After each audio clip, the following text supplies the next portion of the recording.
साधारणपणे स्त्री असो वा पुरुष, कोणीही व्यक्ती ही 3 प्रकारांनी वागत असते. पहिला प्रकार म्हणजे भिडस्तपणा किंवा गप्प बसूपणा.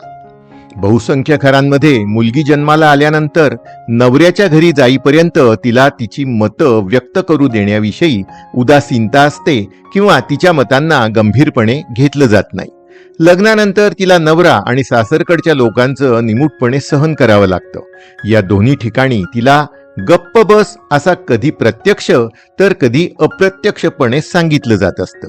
इथल्या संस्कृतीमध्ये मुलगी सासरी गेली तर ती आम्हाला मेली असं अगोदरच माहेरकडचे घोषित करून टाकतात. तिची अर्थी सासरीच उठेल अशी इथली व्यवस्था सतत मनावर बिंबवत आलेली आहे.